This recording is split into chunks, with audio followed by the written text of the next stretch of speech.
Shalom. Yahweh Shem Yahweh Shah Barakatah to all the brothers.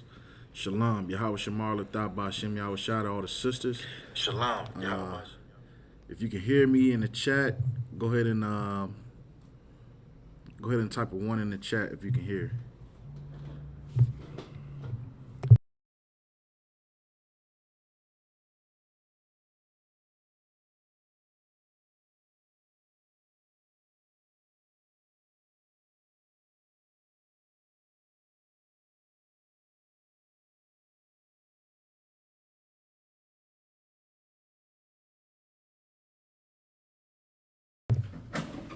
All right, shalom. If you have any questions, go ahead and type them into the chat. If you have any questions, go ahead and type them into the chat. Baba Kashah. Throw it out. And we got the Zondervan Bible Dictionary.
You find it?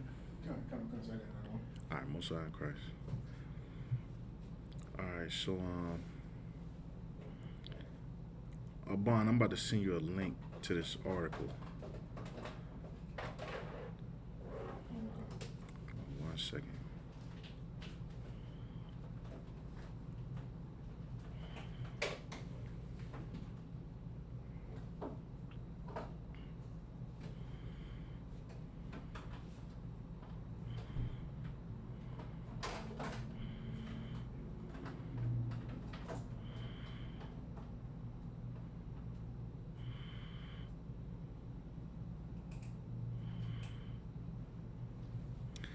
All right, the brother said, could I get a breakdown on 1 Corinthians chapter 10, verse 1 through 2?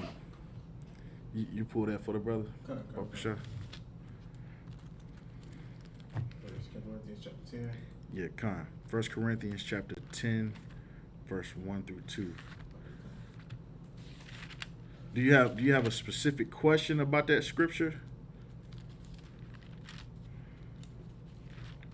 Or do you just want like a breakdown?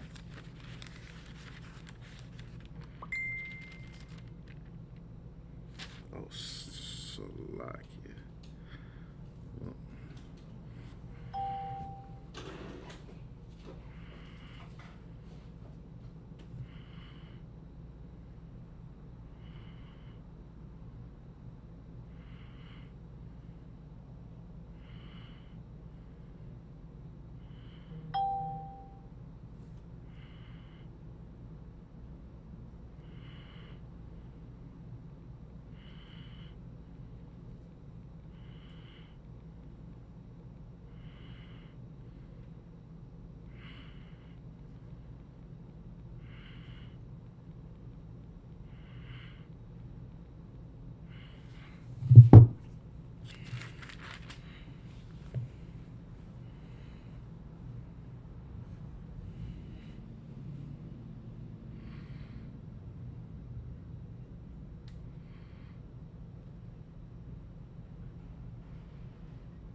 So he said he just wanted a general breakdown.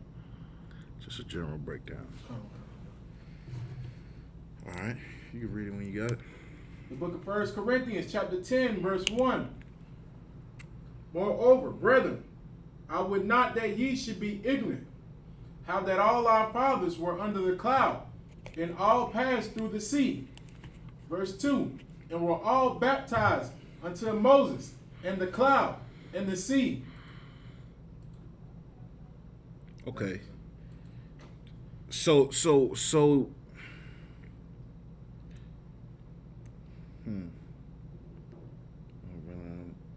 All right. So what is it about this scripture that has you confused, or have you not sure?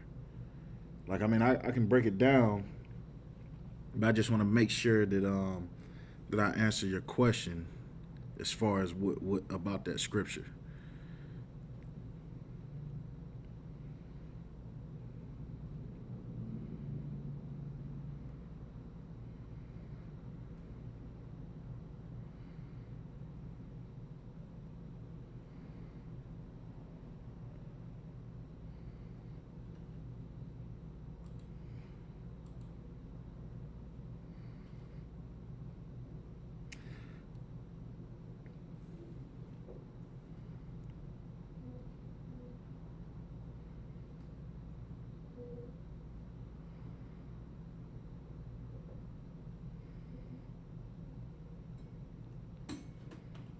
Because,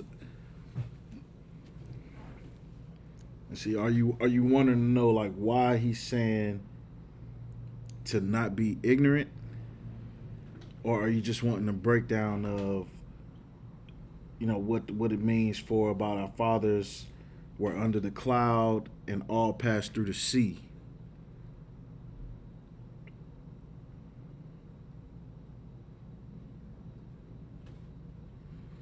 Like, I just want to make sure that I hit the nail on the head for you. Like, what is it about this scripture that has you thrown off?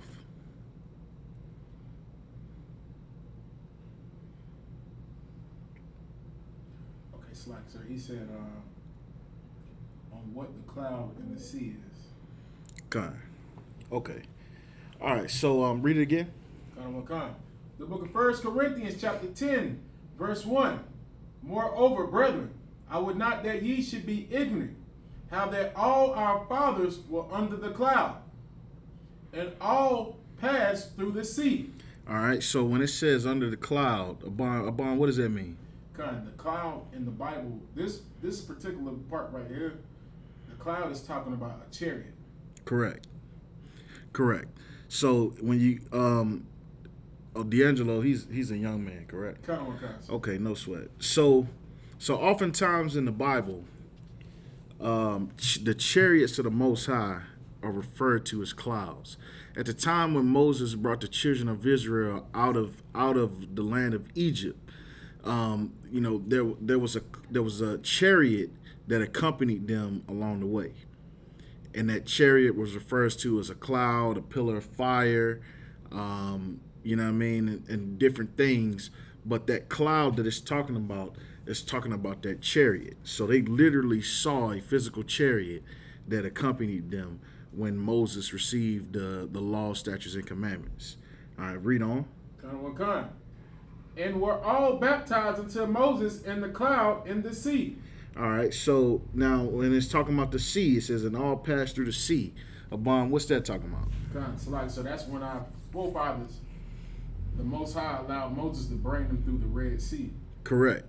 So that sea that it's talking about, it's a physical sea that we passed through when we left the land of Egypt. So what he's saying to be not ignorant,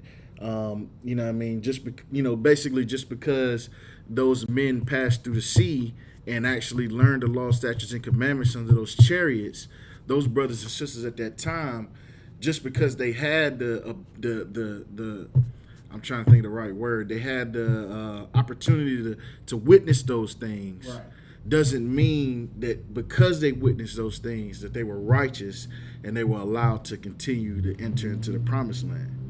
So he's saying that don't be ignorant to think that just because you're in, like, it's almost like being in the truth. Don't be ignorant to think that just because you come into the UPK that you good. Right. You still have to keep these laws, statutes, and commandments. You still have to put in this work to build this kingdom. Right. You understand? So he's saying, like, so when he talks about, how that all of our fathers were under the cloud, at that time when Moses was on Mount Sinai, there was a chariot right over top of Moses when he taught. You understand? I mean, not when he taught, but when he received the law, statutes, and commandments. And when it says, and all passed through the sea is talking about the Red Sea, where the Lord parted the Red Sea to allow the children of Israel to pass over. You understand? And read verse number 2 again. And were all baptized unto Moses in the cloud and in the sea. All right, so what does it mean to be baptized? D'Angelo, what does it mean to be baptized?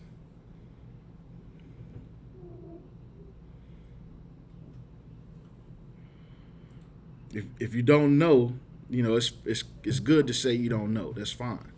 But I want you to try to think and answer it. What does it mean to be baptized?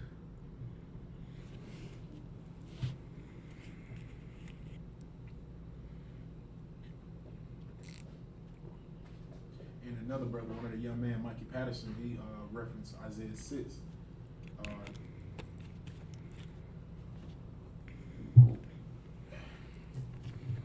So I got next. Ashan said by the words.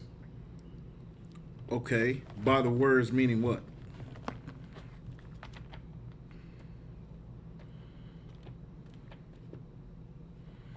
He said Isaiah what?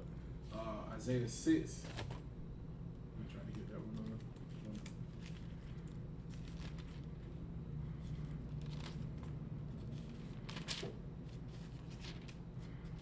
on. Ashan is on it.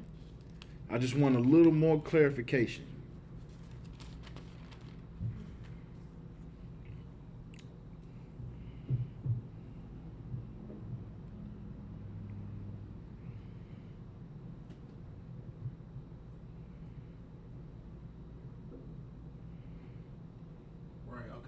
Sean, he referenced it again. He said laws, commandments, and obeying them. And D'Angelo said to listen to the scriptures and change.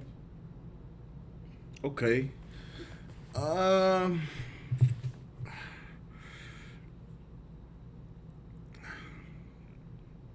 Okay. So I'll just give it to you for time's sake. To be baptized means to be taught. You understand? Like coming into the truth now, learning the truth, learning the law, statutes, and commandments, shedding yourself for the world. That is your baptism. That is the baptism through fire that Yahushua spoke about. You understand? So, you understand? That's that not the baptism through fire, but the baptism through the Holy Spirit. You understand? So that teaching and learning and applying the things that you learn when you're coming into the truth, that is baptism. Right. You understand? So it's being taught, being educated. You understand? So it takes more than just to listen. You know what I mean? Like, people come up to the camp every week and listen, but they don't come to class. Right. You understand? People watch us on YouTube all the time. We get thousands of viewers in a lot of our videos, but we don't have thousands of people sitting here in class right now.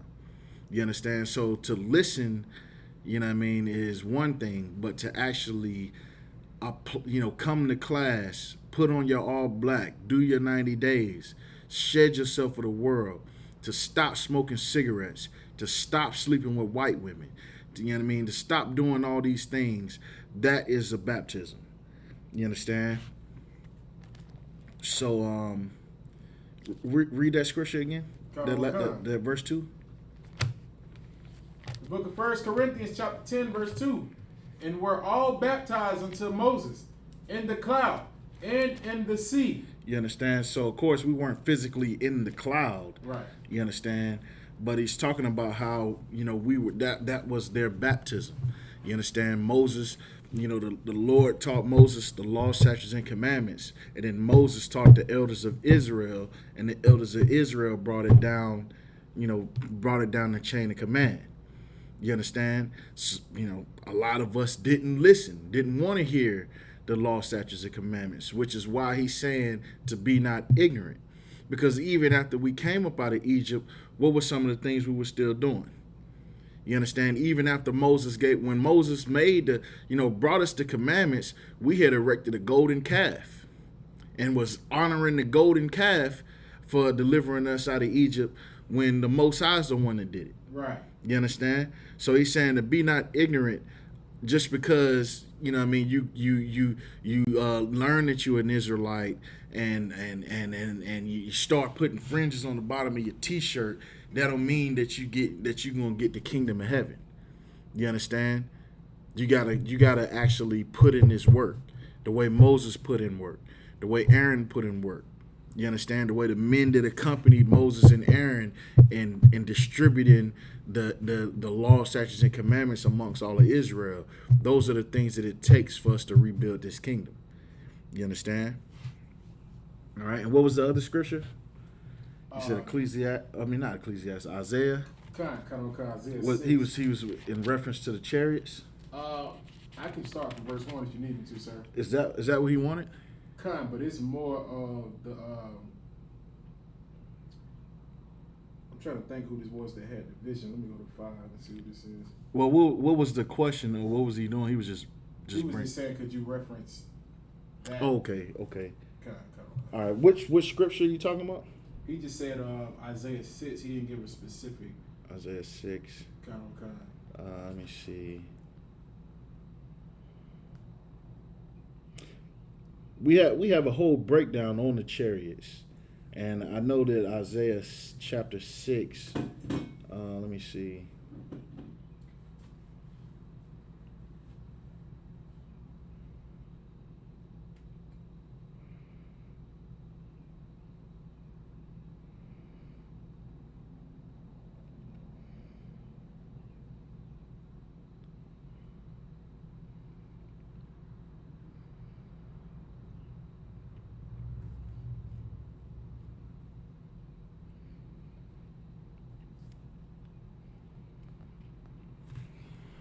Tell you what.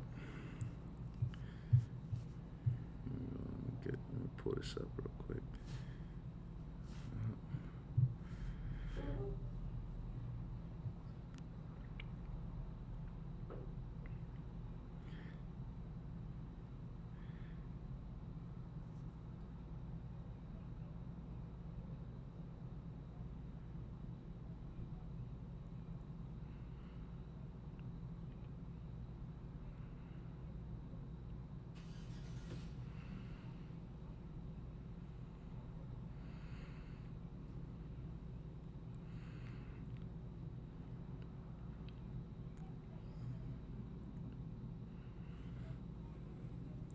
Was he talking about Isaiah 6 or Isaiah chapter 66? He just said Isaiah 6. I know Isaiah 6 is in referencing the chariot. It's a vision. Yeah, I mean it references the chariots, but I don't see where it references it to a cloud.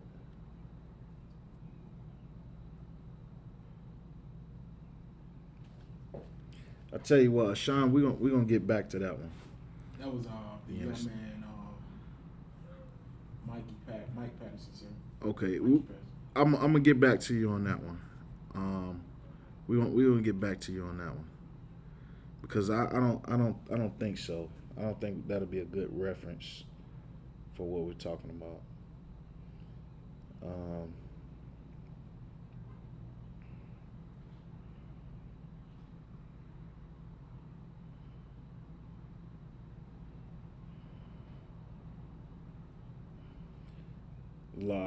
I don't think this would be a good one, but let me get a breakdown on it and be sure. I don't think so, but I'm not 100% certain. So I would say la'ah, but let me get a breakdown on it to be sure. All right, we got any other questions? Sir, not right now, sir. All right. Abun, I sent you a link to an article. You got that article pulled up? All right. Let's read the title of that article, Baksha. Why has marriage declined among Black Americans? So here's the thing. It's common knowledge amongst the Black community that people ain't getting married like that. Right. Or not only are they not getting married, but they're not staying married. You understand?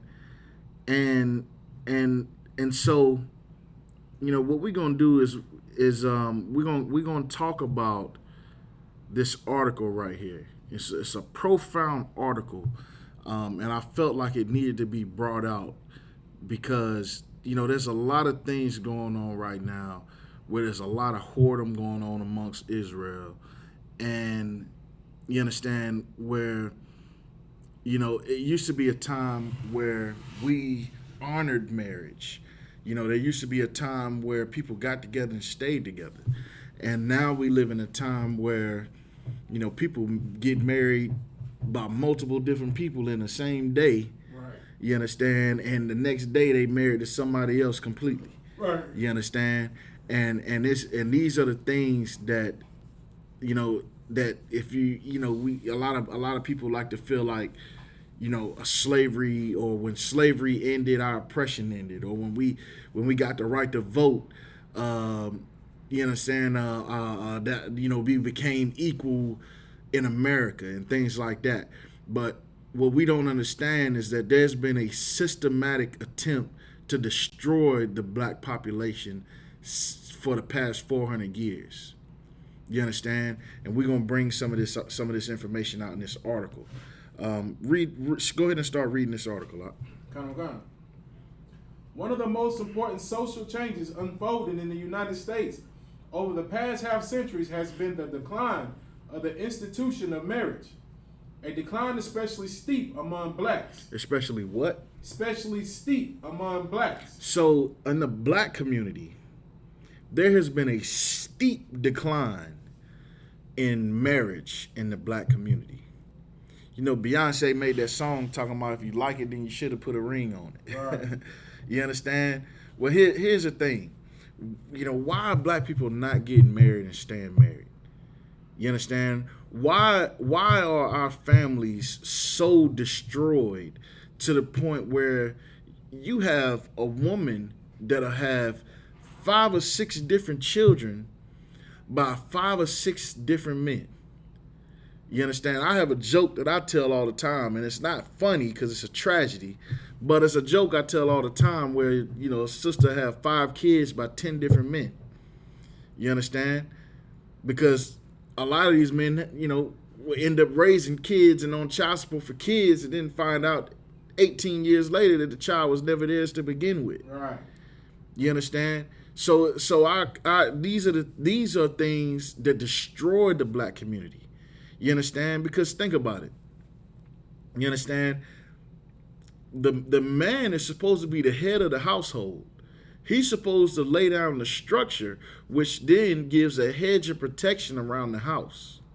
So if there is no man that is the head of a household, then that household has no protection. So what ends up happening in the Black community? You understand? A lot of children grow up without fathers, and they end up getting raised by the streets. You understand? When they get raised by the streets, what ends up happening? You understand? They either end up joining a gang, end up selling drugs, end up getting caught up in the street life.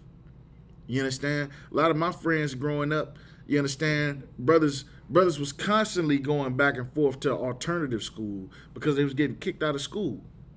You understand? Because they was fighting, gang banging. You understand? Getting caught with guns in school. You understand? And the common denominator between all of it is that all of their families were fatherless homes. Sometimes you'd have children by different fathers in one house. You understand? That's a complete abomination according to the Lord. You understand? Read on.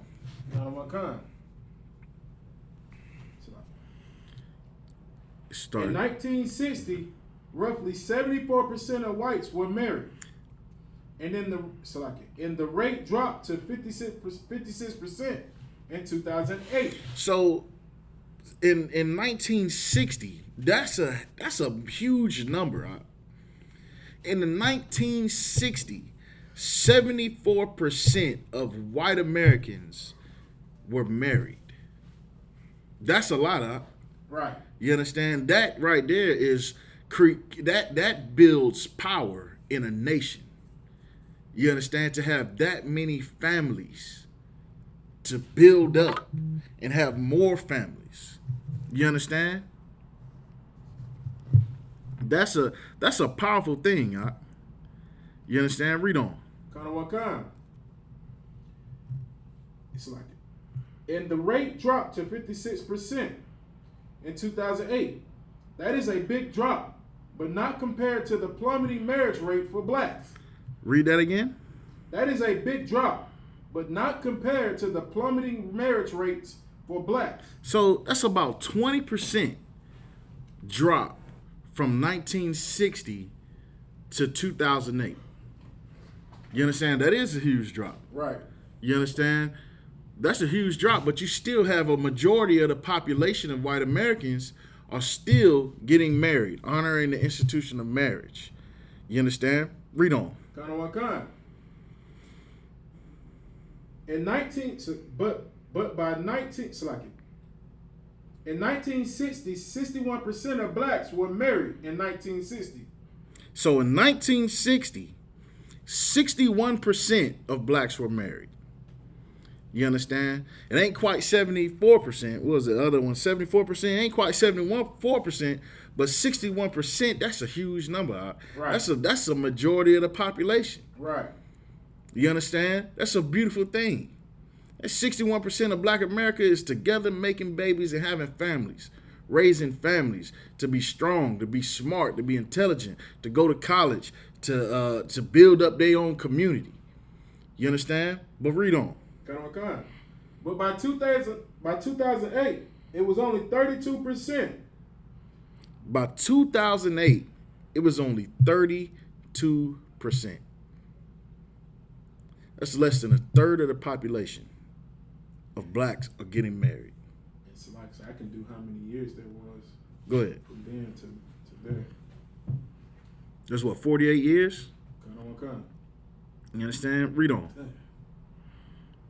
Blacks also get divorced more often and remarry less frequently than whites. So it says, and black people divorce more often and remarry less frequently than whites. Right. You understand? Read on. Scholars and public observers worry because, after all, marriage has historically provided many benefits.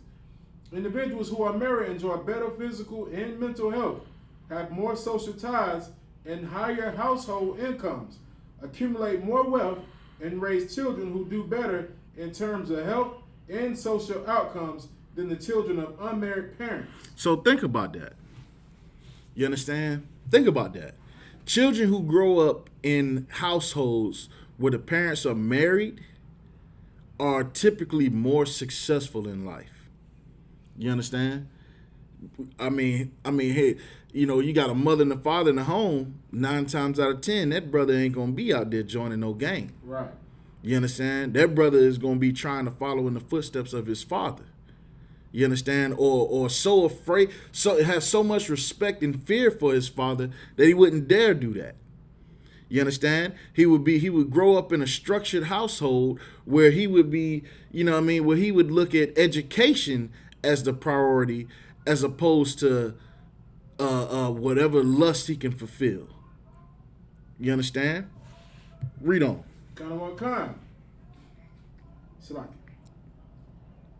Because the decline of marriage has been so sharp among blacks, this group has received close scrutiny. Go ahead. Some analysts argue that black women in particular place little value on marriage. Whoa. Damn. Wait a minute. Damn.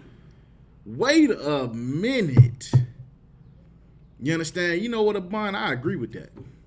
You understand? I agree with that. Because a lot of what goes on a lot in the black community is you have brothers that are willing to marry a lot of sisters. Right. You understand? There are brothers who get with a sister, be with that sister, and try to make it work with that sister. You understand? And the thing is, a lot of brothers fear proposing to a sister because they don't even know if they can trust this woman. Right. You understand? If they can trust that this woman gonna stick with them, or if she gonna throw them to the side and divorce them and take half or nothing. You understand? Just to go off and come up and put him on alimony and child support to go be a super whore for the rest of her life. Right. You understand? Which is a common thing in the black community. You understand? It's a common thing. Now, granted, there are exceptions. But in most cases, you understand, black women are savagely adulterous. Huh? Right. It's so easy for them. You understand? It's so easy for a black woman to be adulterous. You understand? Why is that? Go ahead. It's like, I'm just gonna add on. I remember growing up, being young, women used to always say, women can cheat better than men. Right. That's been a common statement amongst black people. Period. You understand? That women are better cheaters than men. Good. Right. You understand? A lot of these sisters, they have a husband at home. You understand? But yet they go to these jobs and have work husbands. You understand? Or had the friend that is at work that's a guy friend that's on the side, you know what I mean, from their husband. You understand? And it's so easy.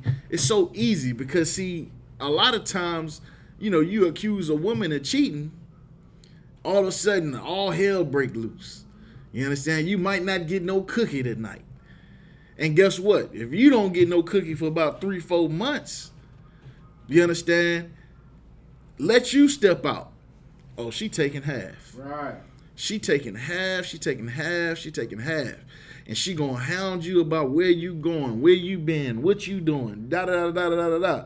And then you turn around and ask her, and it's oh, you ain't got the right. You understand? I ain't your property. You understand?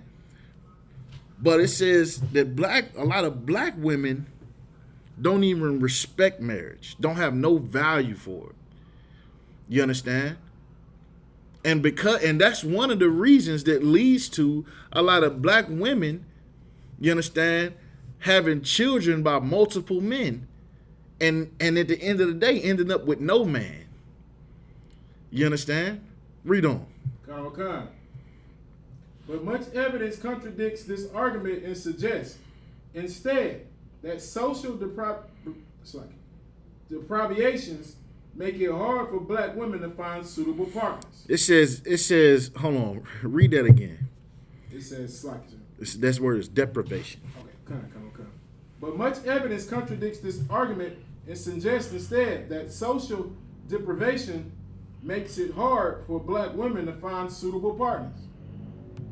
So it says social deprivation. You understand? Make it hard for black women to find suitable partners. You understand? Social deprivation. That means oppression. You understand? That is systematic oppression on the black man that makes it hard for a so-called black woman to find a suitable partner. You understand? But here's the problem. The problem is, the reason why it's hard for a black woman to find a suitable partner is because most black women don't give a damn about black men. Right. Don't give a damn about what black men go through on a daily basis. The oppression that black men face. You understand? You know, you got brothers right now in prison, and the only crime they committed was losing their job. Right. You understand? Trying to take care of their child, trying to take care of the woman that they loved and was willing to die for.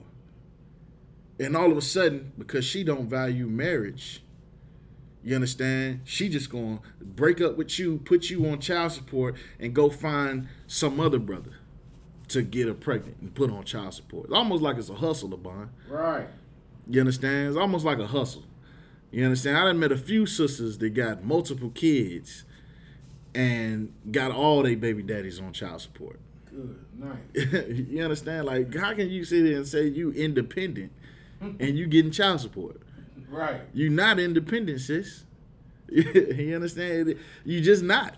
You understand? You are still relying on that man. You still getting help from that man. So you're not independent. Right. You understand? Read on. Khan. In his 1965 research report, The Negro Family, The Case for National Action, Daniel Patrick Moynihan, a social scientist who later became a U.S. Senator, argued that high poverty rates among blacks were in a significant part due to the foreign culture values, a difficult historical experience. He argued black women preferred Matriarchal families, and their values contributed to disproportionately high rates of childbearing outside of marriage. Wow. Wow. Now think about that, Abon. Good night. That's heavy. You understand? That is heavy. That means that there's a lot of sisters who prefer that the woman is the head of the household. Damn. And guess what happens in them households where the woman is the head of the household? She has babies by other men. Damn. You understand? That's heavy, y'all. Damn. You understand? The women who want to be the one on top, who want a man to submit to them, guess what? When she had that baby, y'all, it ain't yours. Go ahead, Doc. So that's so heavy that you bringing out this class, because I wish I could show you this video on the TV of today. I was watching with my rib. It's called Wife Swap. My goodness. That already sounds like an abomination. Go ahead, Doc. Salaki. And it's like when they swap the wives, the families that they go to, they're not so much like having sex with the women. The women are just going to whoever they swap out with household to see how things are in different households. So you had this Edomite devil, her and her husband, and then you had the sister, her and her husband. So when they swapped them out, the sister came into the house and she was looking at the Edomite family house, and she was just looking around. She was like, oh, okay, I see that her husband is a biker, and he's pretty rough and rugged. So then the Edomite lady went to the sister's house. She looking around. She was like, oh man, there's dishes in the sink. I need to wash these dishes. So she went and washed the dishes. So the sister's sitting there, and she gets a list. They both get a list of what each one of their families value. So the Edomite read the sister's values, and in the sister values it said, I'm the breadwinner in the house. She said, I'm the one that works and I do everything. And then it switched back to the Edomite lady. The Edomite lady says, my husband works. I stay at home and I cook and I clean. And he doesn't have to do anything. And then it switched back to the sister, reading the ladies. And they switched back to what the sister was saying. And the sister's letter was saying, she said, my husband stays at home with the kids while I do the work. I work out, I sing, I'm a I'm a singer, I'm a music producer, and I do all these other things. And then it switched back to the Edomite lady. She said, I stay at home, I cook, I clean, I do whatever my husband tells me to do. She said, my husband Tombstone doesn't have to worry about anything. Tombstone? This nigga's name was Tombstone. She said he doesn't have to worry about anything when he comes here, but when does he want his meal, his food, and everything?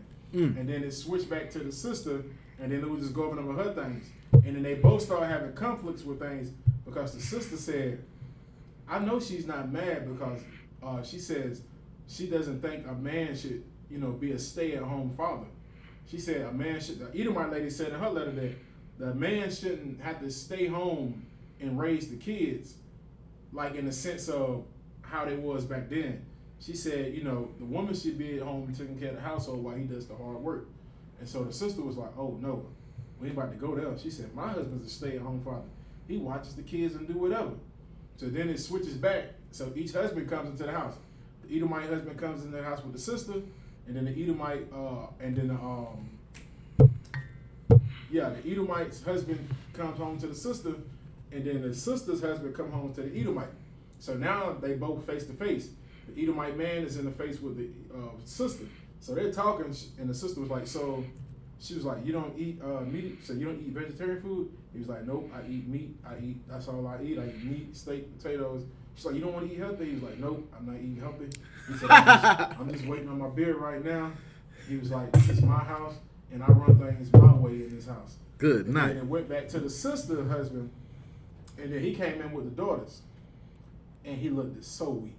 He looked so weak and so bitch made. Good night. He came in, the Edomite lady asked him, she was like, well, she was like, I just feel like I take care of all the kids. I wash the clothes. I do whatever needs to be done. The only thing you should be doing is just coming home and getting your plate. He was like, nah, that's not how my wife wants it to be ran. And she was like, so you don't eat meat? He was like, nah, I became a vegan because, my wife asked me to try it, and so I tried it. And I was just like, this nigga is a bitch. Good and night. I thought to myself, she is most definitely cheating on him. Come on now. Listen, man, listen. That's heavy, all right? You understand? You can't pull up that video? How long is the video? It's 4 minutes and 47 seconds. Yeah, let's pull this video up. Only thing it'd be is I don't know what the internet password is to connect it to this TV. Okay, well I tell you what, don't worry about it. That's heavy, all right? You understand? And it's so many sisters. You understand that it's well, here's the thing. It's designed to be that way. Right. You understand? They make it 10 times easier for a black woman to get a good paying job and make it 10 times harder for a black man to get a good paying job. You understand? And let alone get a good paying job, but keep a good paying job. You understand? And so the thing is that, these sisters that have these matriarchal families, you understand? Yeah, they might be financially good, but structurally and integrally, they destroy. You understand? This brother what the bond just brought out is heavy. He brought out an example of a brother a family that has a matriarchal family. You understand? And that matriarchal family done beat this brother down so much to where he's the female in the relationship. Right. And the woman is the male. Right. You understand? So, what I mean? That's part of why our families are so destroyed. And can you imagine how weak his son gonna be growing up in a house like that? Sheesh. You understand? Good. Now, if his son don't grow up to be to walk in the room one day and be like, call me Rebecca. Damn. You understand? Like Dwayne Wade's son. Damn. What's Dwayne Wade's son name? Zaire? Was that his name? No, Zaire play ball. He has a female name right now, Zayana. Was it Zaire? I thought Zaire was the one that played with LeBron's son. I don't know. I can't. Zaire's the oldest son that plays with LeBron. Right. And he's straight. I hope. Ain't no telling. I don't even think Dwayne Wade is straight. Well, I most definitely believe he's gay. After they got on the Breakfast Club and Gabrielle Union said she tosses his salad. Oh man. She got on the Breakfast Club and said that. Said that on TV, on national radio. Come Good night, Wow. Good. Hey, look. I don't even let my rib use social media. Like she just nah. You understand? Like you can tell in Dwayne Wade's household that is a matriarchal family. You can tell. And he probably grew up in a household that was a matriarchal family. You understand? Where the woman ran everything. Right. You know what I'm saying? But here's the thing: when you a woman that run everything, you eventually gonna run that man out the house. Right. And I know that most matriarchal women ain't gonna give a damn because you just a savage whore who think just because you a whore that means you good. You understand? It's gonna come a day, man, where all that gonna fall apart. You understand? And it's gonna blow up right in your face. And it happens all the time in every courthouse in America where some 15-year-old child is getting life in prison, you understand, for robbery and murder because he grew up in a household without a father. You understand? Because he grew up in a matriarchal household, which is a majority of black community. Right. You understand? Read on. Kind of what kind? Slightly. Scholars in public observers worry because, after all, I don't know. Wait for the next slide.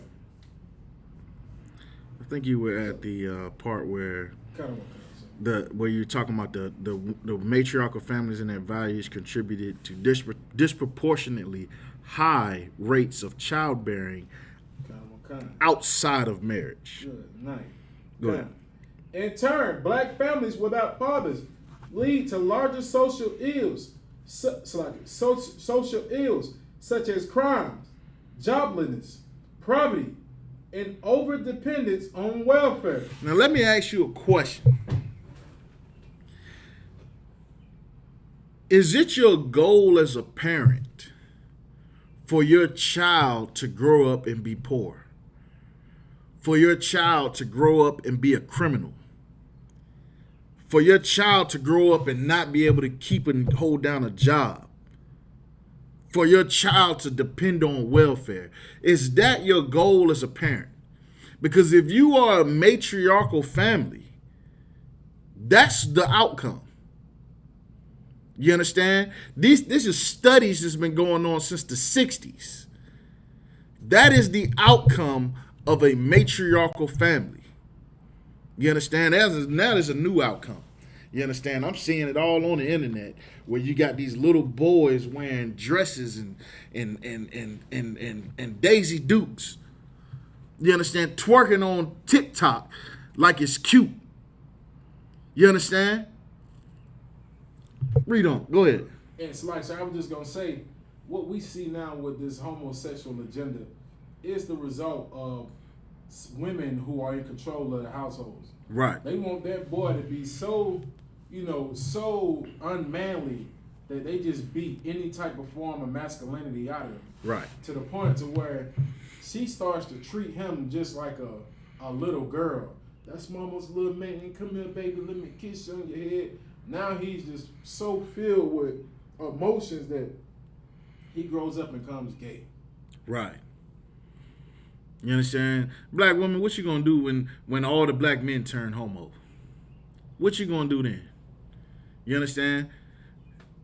That's I think in Atlanta, I think I can't remember how long ago it was, but in the city of Atlanta, and it blew my mind when I read this.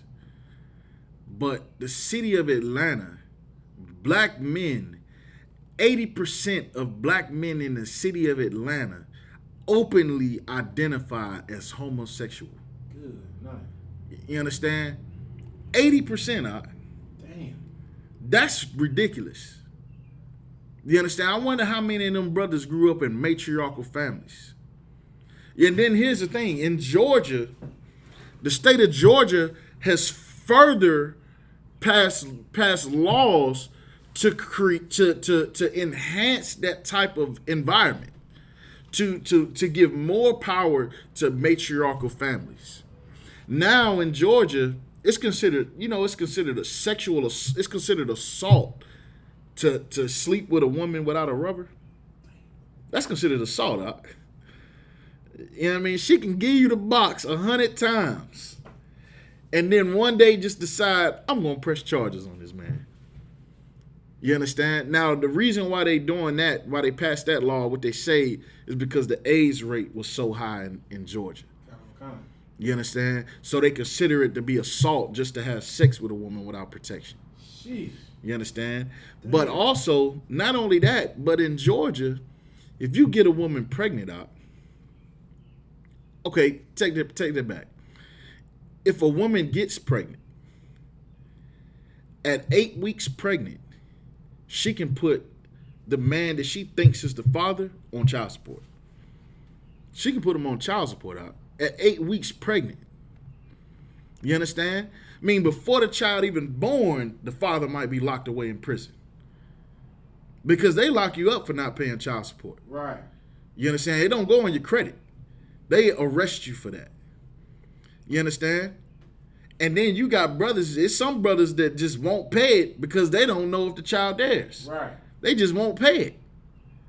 You understand? I know brothers right now that just don't pay child support and end up going to jail. You understand? And then here's the sad part.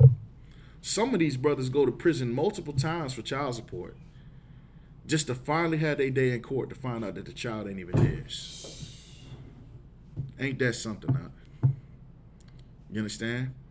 Read on that article. Come. It's like, at the heart of the deterioration of the fabric of Negro society is the deterioration of the Negro family. Moynihan concluded, do empirical data support this argument?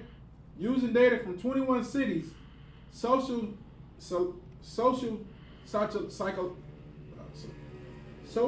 Psychologists. Social psychologist Belinda Tucker examined 10 different values related to marriage, such as the belief it is important to marry one day and the view that marriage is important for raising children. She found no racial or ethnic differences between whites and blacks on half the values measures. And where there were significant differences, black actually valued marriage more than whites. Now look at that. Look at that. You understand? The black people that do get married value it more than white people. Right. You understand? Now here's part of that reason why. You understand? In white society, it's always been, one woman, you know what I mean? One woman marriage. That's always been in the white society. In the black community, we come from a nation of people who are polygynous by nature. You understand? So here's the thing. Black men have a very strong desire to be with the black woman. Right. Even starting at a very young age. For white men, they desire other men.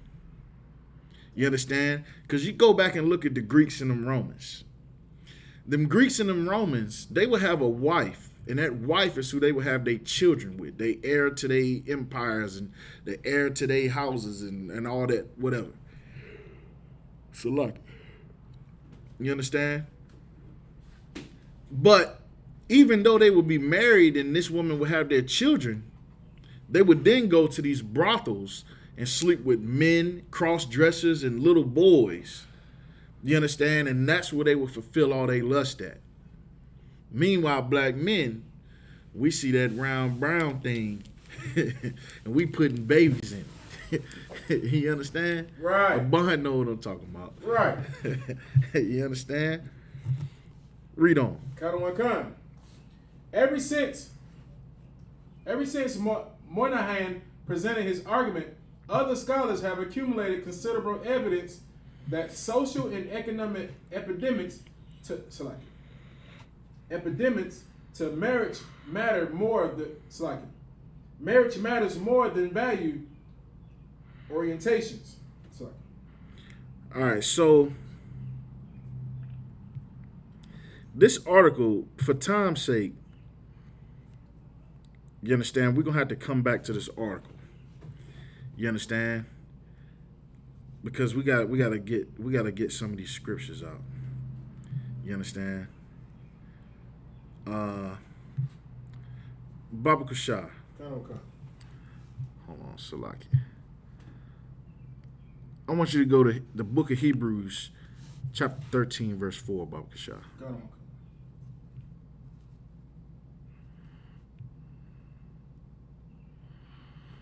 We're going to try to move quick. Try to move as quick as possible. We might have to do a part 2 to this class. Come on. You understand? Matter of fact, on part 2, we're going to play that clip. Ooh-wee. You understand? We're going to play that clip. Hebrews 13, sir? Hebrews 13 and 4, Baba Kashah. Come on. The book of Hebrews, chapter 13, verse 4. Marriage is honorable in all. You understand? Marriage is honorable in all. You understand? It's a beautiful, honorable thing to get married. Now, here's the thing. Here's the thing about marriage, right? What is marriage? You understand? Somebody in the chat, I want you to type in the chat for me, what is marriage? Matter of fact, let's go in the Zondervan Bible Dictionary. Let's find out what marriage is. You know what I'm saying? It says marriage is honorable in all. You understand? But what is marriage actually? Right. What is it? You understand? Because in America, if we go by what we know here in America, what we've been taught since childhood, what we learned in the Christian church, what we learned in elementary school, you understand? What we learned from the moment before we can walk. You understand? We learned that marriage is when two people come together and one man gets down, the man gets down on his knee, gives her a ring, says, "Will you marry me?" She says yes. You understand? Meanwhile, they've had sex 100,000 times. You understand? And then they go and set a date, and they go find a church and find a pastor, and then they go to the courthouse and get their little certificate, and then they have their wedding. Right. And then they call that a marriage. They call that marriage. And two people come together after that, and they, do their taxes together, get a house together, and have babies together, and blah, blah, blah, blah. You understand? But is that really what marriage is? Is that what the Bible is talking about? You understand? Because when we say marriage is honorable and all, you understand, there is a lot of dishonor that goes in these marriages. You understand? But read this scripture out. Let's find out what marriage is. Because it's so easy to break an institution. Like marriage today is an institution from what we understand it. From what we've always been taught. It's just a classification, it's a tax classification. You understand? But we're going to go to the Bible, and we're going to find out in the Zondervan Bible Dictionary what marriage is. You understand? Read on. This is marriage in the Zondervan Compact Bible Dictionary. The definition of marriage. Marriage is an intimate personal union. Hold on, stop. It says it's an intimate personal union. What does intimate mean? What does it mean to be intimate? Abon, you know what that means. Right. What does it mean to be intimate? Intimate, you understand, means to be, close. You know what I mean? When you laid up under that nice warm thigh. That's what it means to be intimate. That's right. You understand? So marriage is a personal, intimate union. You understand? Of course, the union means that, you lay down together.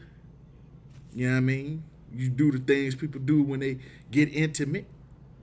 You know what I'm saying? But you form a union after that. You understand? But read on. Marriage is an intimate personal union to which a man and woman consent. Hold up. Consent to what? Read on.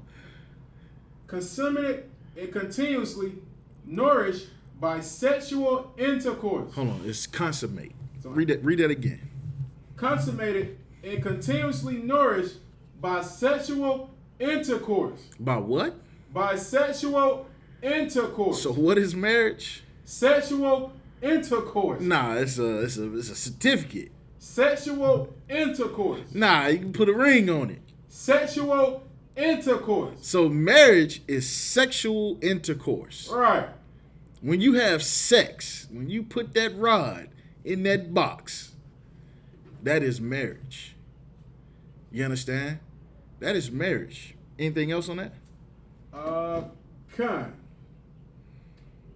And perfected in a lifelong partnership of mutual love and commitment. So it is perfected, not that this is what it is. Marriage is perfected in what? Of mutual love and perfected in a lifelong partnership. It is perfected in a lifelong partnership. So it's not saying that lifelong partnership is marriage. It says that the marriage is perfected in lifetime partnership. Read on. Of mutual love. Of mutual love. Go ahead. And commitment. And commitment. You understand? So that is how you have a perfect marriage. You have a perfect marriage by having mutual love, which love is not a feeling. Right. You understand? Love is an action. You know, if love was a feeling, then nobody would be married. You understand? And that's what a lot of women do. They go off their feelings. They divorce a man because of their feelings, because they don't feel the love. They don't love this person anymore. They don't have no feelings for this person no more. But that ain't love. You understand? Love ain't no feeling. You understand? Love is a duty. You understand? A lifelong partnership. You understand? Read on. Kind. And it's constantly, the perfect marriage is one, you got to continuously have sex. Continuously. Even when you mad at each other, lay that rod. Even if you mad at her, you can't stand to smell her breath in the morning. Lay that pipe. Do it. You understand? And sisters, even when you can't stand to look at him, you hate the way he snore. You understand? You don't like that he don't respond to your text message. Give him some. You understand? Follow these principles.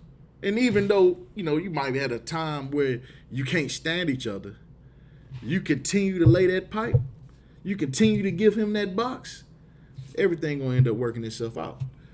And to have mutual love for each other. You understand? Love that man. You understand? Even when you don't want to, do it. You spread your legs for him, love the man. You understand? Because here's the thing. A lot of men love many women that they can't stand. I know that personally. You understand? Every brother done experienced that. Am I right, Abon? You understand? Not most of the brothers on child support in prison right now is in jail for child support because they loved a woman who they couldn't stand, who they knew they shouldn't have married. You understand? Read on. Anything else on that? I could if you wanted me to, sir. Go ahead. It is also a social institution regulated by the word of the Most High. It's a social institution regulated by the word of the Most High. You understand? The scriptures say, let God be true and let every man be a liar. You understand? So if somebody tells you that you got to go sign a piece of paper to get married, that's a lie. You understand? That piece of paper ain't regulated by the Most High. Who is that regulated by? Abon, who is that? Who is marriage regulated by today? By the so-called oppressor, sir. By the so-called white man. You understand? He's the one who regulates marriage. You understand? He's the one that signs the documents, that approves marriages. You understand?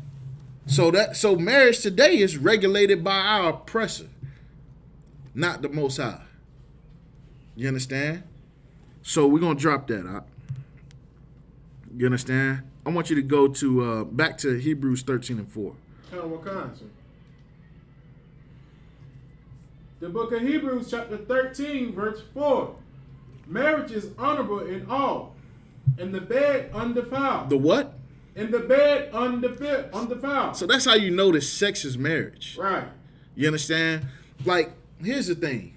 The Christian church will have you thinking that sex is fornication. And if you ain't go down to the courthouse and get that paperwork, you fornicating. You understand? That's fornicating. The Christians say you're gonna go to hell for doing all that fornicating. That's how the Christians say. You understand? But sex is marriage. You understand? I don't know about these Christians out, but I would rather my daughter learn at a very young age that whoever she gives her body to is her husband for the rest of her life. Right. I would rather her have that principle in regards to sex and grow up with that principle than to think that marriage is when somebody gives her a ring and she goes to the courthouse and signs a document. Because what that means is sex that ain't to be honored. You're not supposed to honor sex. And that's the American way. Sex is not honored in America. There's a duty that comes with sex. You understand? You can't just have sex with a woman and then throw her away. You can't just have sex with a man and just throw him away. You understand? I would much rather my daughter grow up understanding that sex is marriage. Why would I rather have her understand that? Because then she gonna think twice before she go and lay down with a man. You understand? She gonna think twice about it. You understand? Because she gonna be like, is this man worth me spending the rest of my life with him? You understand? That's heavy to think about at 15. You understand? 15, 16 years old. Oh, that's a lot to think about. You understand? And I'm willing to bet you teach a young man that at 15, 16, he probably thinking twice too. Do I really want to spend the rest of my life with that one there? Right. I don't know. I had to take a couple years to wait. You understand? So them children gonna grow up making wiser decisions when it comes to sexuality. Because now they understand that sex is marriage. You understand? Now, you lay down with somebody, then what does that mean? Marriage is honorable in all. The bed is undefiled. So you are not committing sin when you marry, when you have sexual intercourse. That is not a sin. It's only a sin when you divorce that woman, when you throw her away, when you throw him away. You understand? When you commit fornication and adultery and things like that, when you sleep with another man's wife. You understand? And a lot of brothers are friends with women that have a man. You understand? Like I was talking about the work husband. You understand? Matter of fact, we're going to talk about these work husbands. You understand? Give me that scripture in the Apocrypha. Ecclesiasticus chapter 9, verse 8. Ecclesiasticus 9, verse 8. The book of Ecclesiasticus chapter 9, verse 8. Turn away thy eye from a beautiful woman. Turn away thine eye from a beautiful woman. You understand? That mean, does that mean not to look at a beautiful woman? You understand? Lord, that don't mean not to look at a beautiful woman. You understand? Read on. And look not upon another's beauty. You understand? When it says look not upon another's beauty, that means that, you see a beautiful girl, be like, hey, sisters, how you doing? You got a man? She like, yeah, I got a man. Boom. That's it. Don't look at another's beauty. That beauty belongs to someone else. That beauty is claimed. You understand? It don't do you no good to even look at that. You understand? Salaki. You understand? It don't do you no good to even look at that no further. You understand? Because that woman belongs to another man. That's another's beauty. You understand?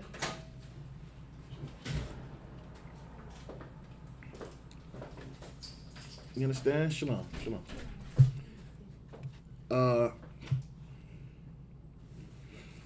You understand? Go ahead and finish getting that scripture out.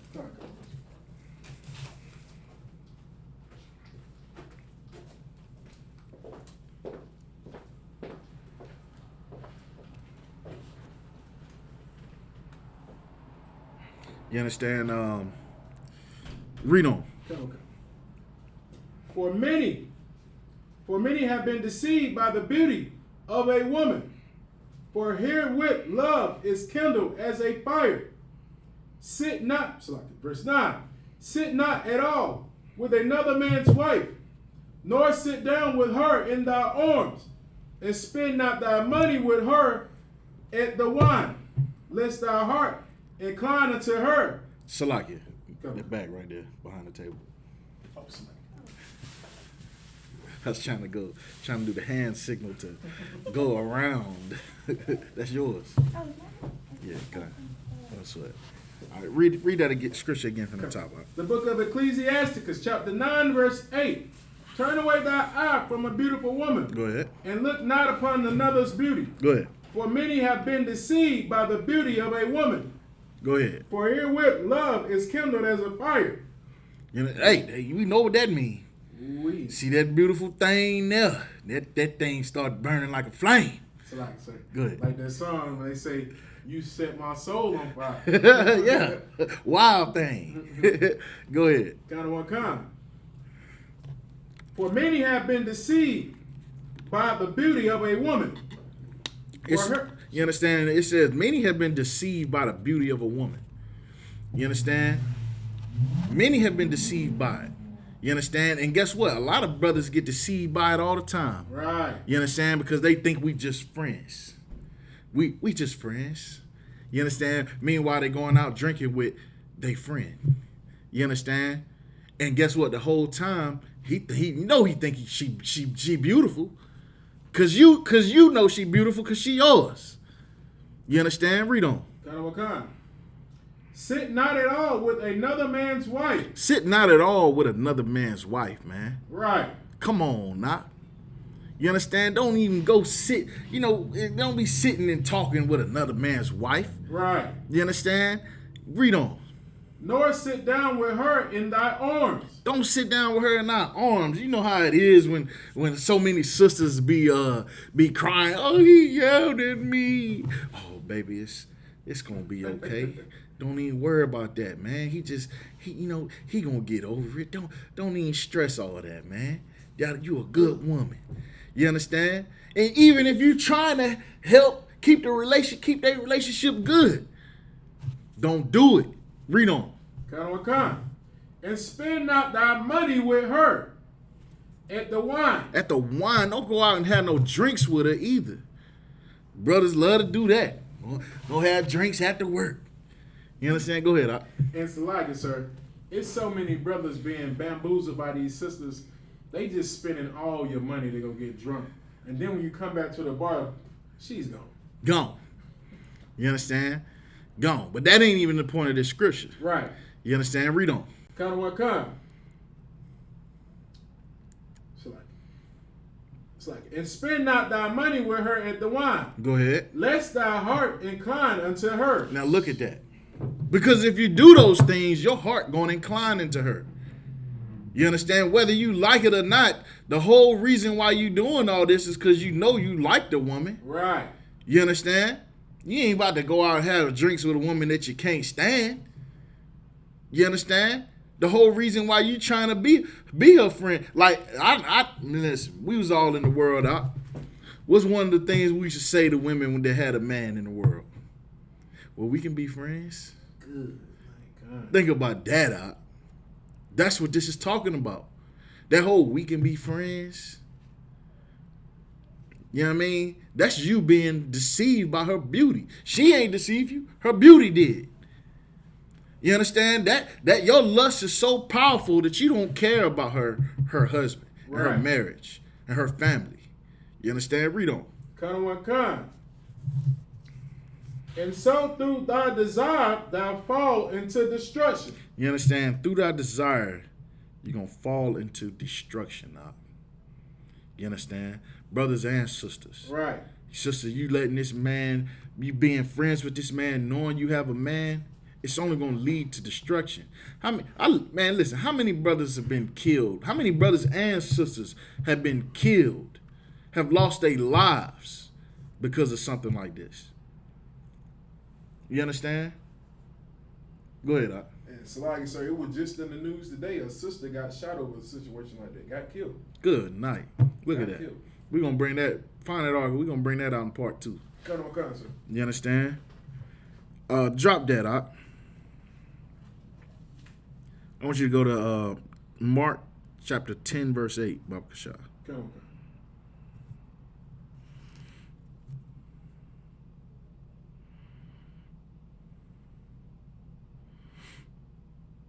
The book of Mark, chapter 10, verse 8. It's like 10, sir. 10, verse 8, sir. Yeah, 10, verse 8. 6, sir. 10, verse 8. Okay, come. And they twine shall be one flesh. So then they are no more twine, but one flesh. Read it again. Come. And they twine shall be one flesh. And these two, hold on, read it again from the top. And they twine shall be one flesh. You understand? When two people come together, they become one flesh. They become one, like how they don't physically become one flesh. Like your blood don't match her blood type.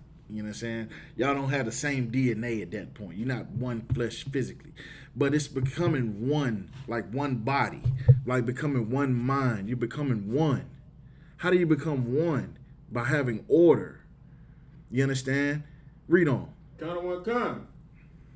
So then they are no more twine. There's no more twine. These are no longer two individuals. Once you two come together, you are one person. Sister, when you step out of that house, you are your husband. You represent your husband. You do the things that your husband say. Right. You think the things that your husband tell you. That, well, you know, you don't think what you want to think. But you're going to represent your husband when you step out of that house. You're going to make decision for the benefit of your household and your husband. Read on. Come. But one flesh. You understand? You're no longer twain. You are one at that point. You understand? Read on. Come. Verse 9. What therefore the Most High have joined together. So what the Most High joined together, when two people are already together doing their thing, you understand? Read on. Let no man put asunder. Let no man put asunder. It ain't your place to come in between that. Right. You understand? It ain't your place to be her shoulder to cry on. You understand? It ain't your place to take her out to drinks. You understand? It ain't your place to do that. You understand? Even if the sister weak and she reached out to you, sis, you know what I mean? You got a man, you need to go ahead and, you know what I mean? Y'all gonna have to work all that out. Y'all gonna have to call the ISUPK and get counsel. Right. You understand? It ain't your place to come in between that. You understand? Anything else on that? Verse 9? Lie, sir. That was it, sir. All right, we're going to drop that. We're going to go to 1 Corinthians chapter 11 and 3. You understand? So when you coming all in between that, you understand? Here's the thing. A lot of women who do that, who reach out to these men outside of their husband, these are them so-called matriarchal families that the scripture was talking about. Right. That's a large majority of the population. You understand? And guess what? Majority of those relationships end in what? Having children outside of marriage. Outside of the marriage. Go ahead. And so, like, so, and that's why these Christian pastors sleep with all of these women in these churches. Good night. There's a lot of matriarchal women in the Christian church. You understand? It's a lot of them. You understand? Now, some of them that wish they was matriarchal and got a gladiator at the house that ain't going to church. You understand? Go ahead. He ready to beat the pastor up right now? Yeah, he looking for the pastor right now. You understand? Read on. Con. Hold on, that was it on verse 9, right? Con, sir. Go to 1 Corinthians 11 and 3, Baba Kasha. The book of 1 Corinthians chapter 11, verse 3. But I will have you know that the head of every man is Yahushua. So Christ is the head of every single man in Israel. Every black, Hispanic, and Native Indian man, we are supposed to serve Yahushua. You understand? That is our king. You understand? Just like how white America served Donald Trump. You understand? We have a king. We ain't, what's the devil name? That's how out of tune I am with politics. What's the president's name? Joe Biden. Dirty Joe. Dusty Joe Biden. You understand? That child molester, man. You understand? Here's the thing, man. That ain't our king. He went on Charlemagne the God channel. You understand? They called out Hillary Clinton for pandering to black folk. That's how much of a mockery politicians make of black people. Hillary Clinton, they asked Hillary Clinton what's one thing she carries around her purse that she can't leave the house without. And you know what this devil said? You remember what she said? She said hot sauce. What? Yeah, it then pulls out a bottle of hot sauce. Hillary Clinton? Yeah. You ain't seen that? And then Charlemagne the God said, now Hillary. You know, a lot of people say you just pandering for black folks. Pandering to black people. And you know what Hillary said after that? She said, well, is it working? Damn. You understand? Damn. Sheesh. Wow. So these politicians, those are not our leaders. Damn. Yahushua is our leader. You understand? And he is the head of every man in Israel. Every black, Hispanic, and Native Indian man. It specifically says man for a reason. You understand? Now let's read on and find out about the sisters. And the head of the woman is the man. Is the what? Is the man. The head of the woman is the man. Right. You understand? Not no matriarchal family. You understand? That matriarchal stuff, that's garbage. That's the reason why black people, that's one of the reasons why black people is in poverty now. It's matriarchal families. That's the reason why a lot of the black community is in prison now. It's matriarchal families. These women that feel like they don't need a man. They don't love a man, don't respect a man. Ain't about to be under no man. Then guess what? Because you ain't about to be under the protection of a man, then your kids is going to be destroyed because of it. You understand? Because that's what's going to happen. That's what it's going to lead to. That's why I respect a lot of women who stick together in marriages even when the marriages ain't working for the sake of the kids. Right. You understand? Because that is an honorable thing. Even though you shouldn't even consider divorce, that is still an honorable thing, and that's the right reason to stay together. If the Lord ain't enough, at least do it for your kids. You understand? Because unless you just don't give a damn about your kids, which I believe a lot of sisters don't. You understand? Because I believe some sisters having kids just to get a paycheck, just to put a man on child support. You know what I'm saying? Sleep with a brother just long enough to get his information and know who he is, and then get pregnant. Boop! Child support. You understand? Next thing you know, she long gone. 6 months later, you getting a letter in the mail. You understand? Talking about your pay gonna be docked. Or I don't know how it can. I ain't never been put on child support, so I don't know. You understand? Go ahead, Op. It's like, sir, and I seen a sister. It was horrible. The sister was 4 months pregnant, and the only thing she kept telling this brother we knew was, she said, "Wait till after I have this baby, your ass going on child support." Listen, I had a sister tell me the same thing. You understand? Repeated them words to me for 9 months just to find out that the baby wasn't even mine. You understand? Ooh-wee. So listen, there's a lot of sisters out here that's just tearing black men apart, and then have the nerve to say Black Lives Matter. Damn. You understand? Read on. Go ahead. And the head of the woman is the man. And the head of the woman is the man. Anything else on that? Go ahead. And the head of Christ is the Most High. And the head of Yahushua is the Most High. Drop that out. I want you to go to Genesis chapter 3, verse 16, Baba Shah.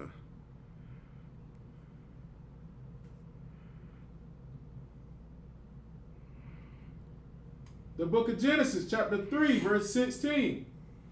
Unto the woman he said, I will greatly multiply thy sorrow. You understand? Why did he say he was going to greatly multiply the woman's sorrows?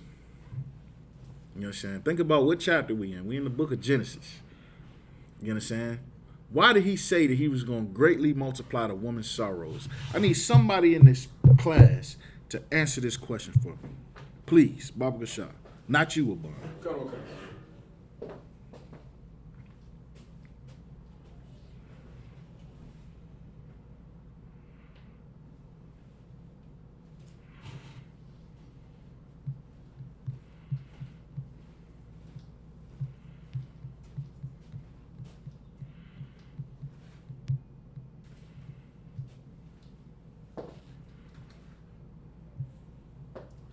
Tawaba.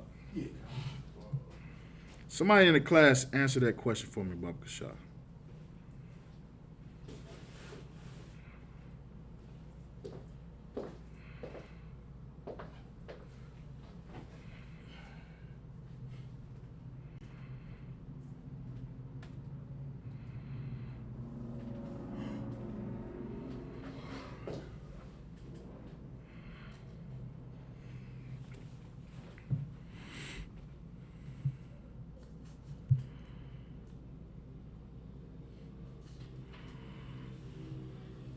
Anybody want to take a crack at it? Why? We've been talking about it all day.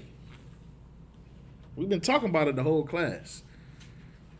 Why did the Most High greatly multiply? Because who's the woman we talking about, first of all? You understand? Abban, you can answer this one. Come on. This is talking about Eve. Talking about Eve. You know, we all know who Eve is. So why did the Lord greatly multiply the sorrows of Eve?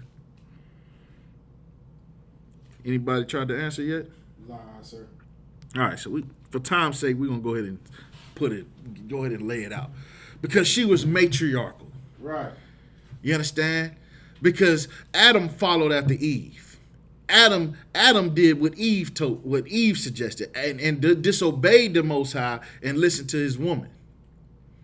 You understand? Instead of checking her and keeping everything in order. You understand? So the Lord punished Eve and Adam because of this incident. But specifically, we're talking about Eve. So as punishment for that, he greatly multiplied her sorrows. You understand? Read on. I will greatly multiply thy sorrow in thy conception. In thy conception. That's what it's talking about. You understand? Them sorrows and them conceptions. It used to be a time where a woman could have a baby and it not hurt so bad. But now the Lord greatly multiplied it. You know, so much so in that delivery room, it seemed like the Exorcist movie. Right. You understand? She's screaming bloody murder.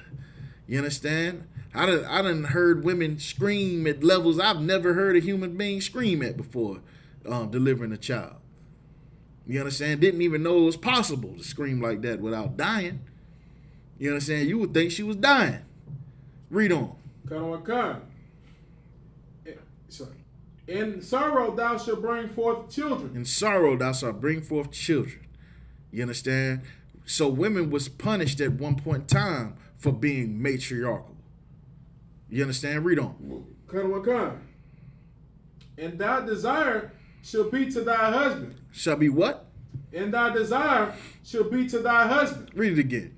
And thy desire shall be to thy husband. In a matriarchal family, who is the desire? Who is the desire towards? Good night. You understand? Whose desires does the woman serve in a matriarchal family? She serves her own. You understand? The man serves her desire. You understand? Your desire is supposed to be towards your husband.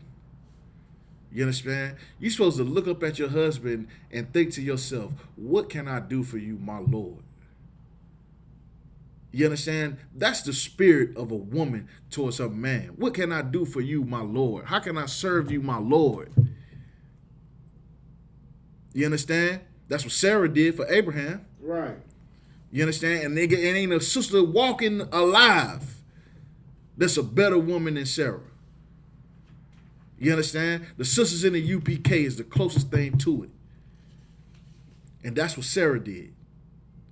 You understand? She woke up every day thinking, how can I serve you, my Lord? Not only did she do that, but she also gave him a handmaiden to have a child with. Because her desire was towards her husband. Her husband's desire was to have a child. And she was barren. So her desire, she gave him a handmaid to marry because her desire was towards her husband. Imagine if she was matriarchal. Good night. Dang. You understand? Isaac would have grew up in a fatherless home. Probably would have grew up homosexual. And then guess what? Ain't no children of Israel. Ain't no 12 tribes. You understand? So when you think about it in that aspect, you know, yeah, we think our lives are small and meaningless and like to think our lives mean nothing and the choices we make today don't mean nothing. You understand? They mean everything. You understand? Because the forefathers that came before us, you understand? They made decisions that led to us becoming a people. You understand? And with that, we're going to pass the class over to Aban Kara, Precinct Officer Aban Kara.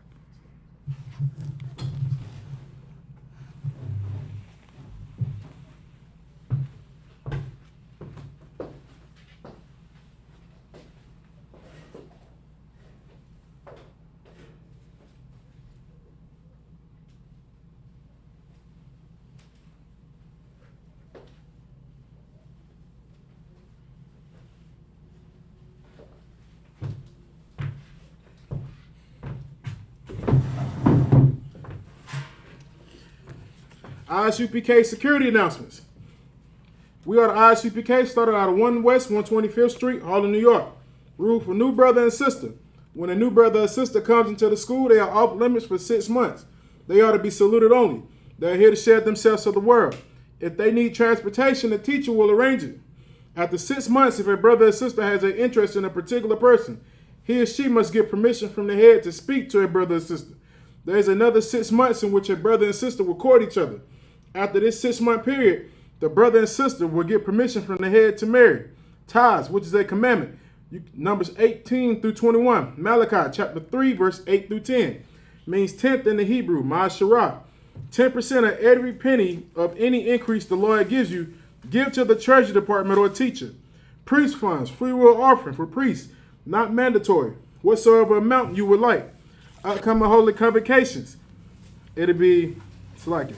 We are still in the Feast of First Fruits. It starts after the Sabbath, after the day of unleavened bread, sundown, May the 2nd through 2021. You count 50 days.